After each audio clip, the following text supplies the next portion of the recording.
c'est sûr. Mais je crois que tu l'as écrit dans une justification que tu veux juste profiter pour le plus. Amedeo Modigliani, le peintre mort très jeune, qui avait dit « Ton devoir réel est de sauver ton rêve ». Voilà.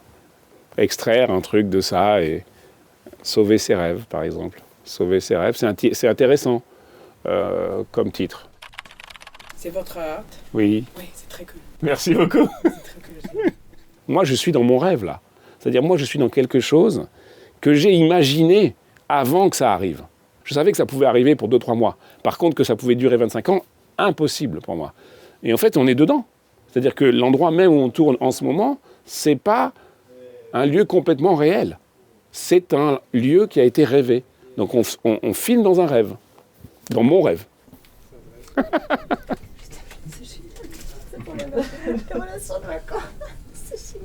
Bonjour, alors moi je m'appelle Gaspard Delanoë, je suis cofondateur du 59 Rivoli, qui est ce lieu dans lequel nous nous trouvons aujourd'hui, et qui est un lieu qui a été ouvert le 1er novembre 1999, il y a donc 23 ans, et que j'ai ouvert avec 2 autres personnes, un qui s'appelle Calex et l'autre qui s'appelle Bruno.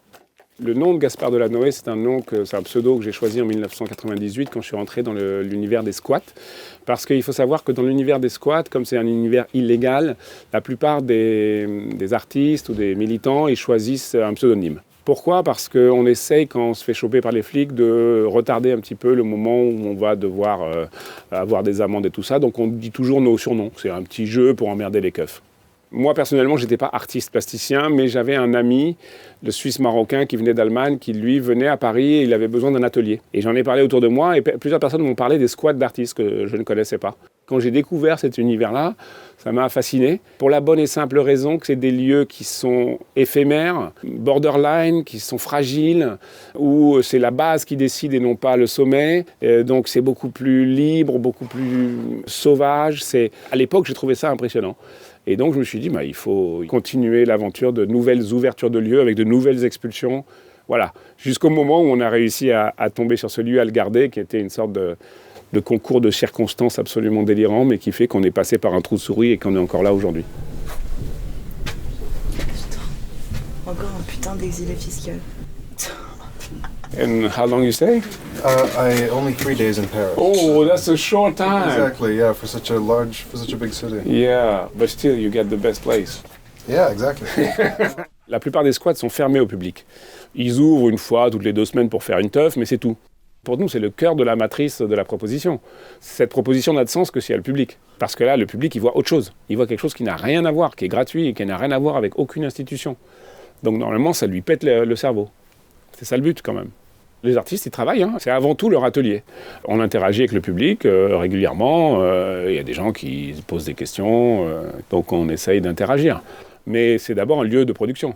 Et quand on n'est pas là, on se fait voler des œuvres. Donc c'est aussi ça, oui, il y a des gens qui viennent voler des œuvres ici. C'est un lieu ouvert, donc voilà, c'est terrible.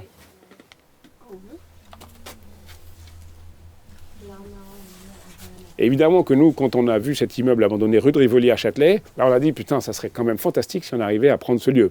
On a réussi à le prendre après plusieurs péripéties et avoir le soutien pendant la campagne de 2000-2001 à la mairie de Paris, d'avoir le soutien de plusieurs personnes comme Bertrand Delanoë, comme le groupe Écologie Les Verts, comme les communistes, etc. On n'a pas un lien avec les politiques, puisque nous, on est des artistes et on ne peut pas être encarté nulle part. On ne peut absolument pas dire on est proche des communistes ou on est proche des trucs, parce que d'un seul coup, ça inféoderait l'art qui doit être la chose la plus indépendante du monde. En revanche, bien entendu que les partis de l'ordre, généralement, c'est les partis d'extrême droite ou de droite, et les autres, c'est des autres qui sont les partis du progrès. Et nous, évidemment, on est contre l'ordre en place, parce qu'on estime que l'ordre en place est un ordre injuste, un ordre de l'argent. Or, pour nous, ce n'est pas l'argent qui doit dominer la cité, c'est autre chose. Mais cette ville, aujourd'hui, avec mon parcours, c'est de très très loin le lieu où je peux faire le plus de choses dans le monde. C'est-à-dire où je peux interagir et faire des choses pour des milliers de personnes, alors qu'ailleurs, je ne pourrais pas le faire. Ici, je peux le faire parce que j'ai construit un réseau à la fois artistique et politique, qui est très très grand. Et donc si j'allais dans une autre ville, il faudrait que je reconstruise tout, il me faudrait 20 ans pour tout reconstruire, j'ai pas le temps. Donc c'est une ville dans laquelle je suis enraciné littéralement, quoi. Moi, j'ai l'esprit potache, je fais des blagues, je fais des jeux de mots, je m'amuse. La première chose que j'ai fait dans les squats, et même pendant 15 ans, c'était juste accumuler des merdes trouvées dans la rue. Et je disais, c'est une installation, bon voilà, c'est drôle, on se marre bien. Et il y a quelques années, 8-9 ans, je ne me rappelle plus exactement, mais François Pinault, le milliardaire, devait installer sa fondation sur l'île Séguin. Et puis, évidemment, ça prenait un peu de temps parce qu'en France, avant de monter une fondation, il faut demander à la région, il faut demander à la ville, il y a des espèces de temps administratifs qu'il faut attendre. Et en fait, François Pinault, au bout d'un moment, a dit non, mais c'est trop long, là, c'est trop long, moi, je n'ai pas le temps d'attendre la démocratie. Donc, ma fondation, je vais l'installer à Venise. Et il a fait une interview qui était vraiment assez arrogante, en fait. Et donc j'avais un tableau qui était représenté la douane de mer de Venise, et j'ai écrit dessus Pinault enculé. Voilà, comme d'habitude, avec mon esprit potache. Et je l'ai accroché, bien entendu, dans l'espace. Et là, il y a eu un phénomène, c'est que là, tout le monde voulait me le prendre. Et donc je me suis dit, oh là il y a quelque chose, quoi. Il y a quelque chose qui frappe le visiteur. Et donc à ce moment-là, j'ai commencé à conceptualiser le fait que c'était intéressant d'écrire une phrase ultra contemporaine sur un tableau qui datait d'il y a 70 ans. Parce que d'une part, ça faisait une collision temporelle qui était assez extraordinaire. Deuxièmement, ça actait la mort de la peinture, parce qu'au XXe siècle, on va dire que la peinture a été extrêmement dégradée dans le milieu de l'art contemporain, et on a perdu tout prestige, ou beaucoup de prestige. Et donc le fait de vandaliser des œuvres d'art, des peintures, c'est une manière d'acter la mort de la peinture, donc ça avait un sens artistiquement.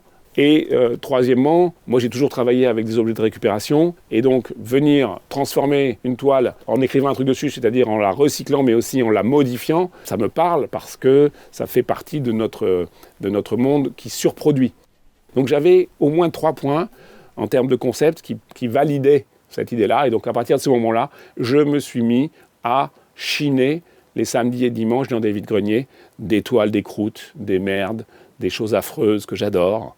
Que j'adore ce qui est affreux et moche, j'aime la laideur, voilà, donc parce que ça me permet moi de jouer avec tout ça, et les codes, évidemment, hein, qu'est-ce qui est beau, qu'est-ce qui est laid, tout ça, toutes ces conneries qui ont disparu quand même depuis Marcel Duchamp et depuis Dada.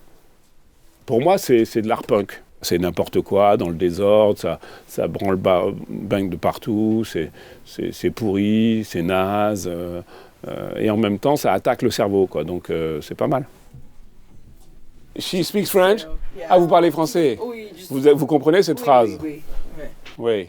Ou pas? Alors, femme, je ne comprends pas le Yeah. monter. So it means I dedicate this to our women, to our horses, and to those who ride them. I understand. Celle-là, c'est pas la première fois que je fais une phrase sur ce genre de tableau. Ça doit être la 3e ou 4e. C'est jamais le même tableau. Par contre, cette phrase-là, elle me plaît beaucoup. Donc, quand j'ai vu cette œuvre qui était super, que je trouvais bien peinte et avait vraiment une vraie qualité de peinture, je me suis dit que je pouvais la faire encore une fois.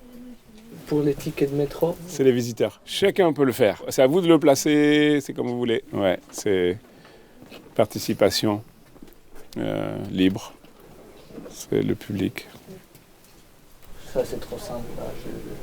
C'est ce qu'il y a de plus intéressant à faire dans la vie, c'est-à-dire de créer des ponts et de rencontrer des gens nouveaux qui vous bousculent dans votre façon de voir le monde. Et c'est ça l'art, en fait. La mission de l'art, c'est de vous faire voir la réalité d'une autre manière, une manière à laquelle vous n'aviez pas pensé. Et ça permet de faire réfléchir. C'est le sens même de ce lieu et de tous les lieux alternatifs qui ouvrent sur des cultures nouvelles et différentes et qui organisent le mélange. Voilà, on est vraiment un lieu qui est axé là-dessus quand même.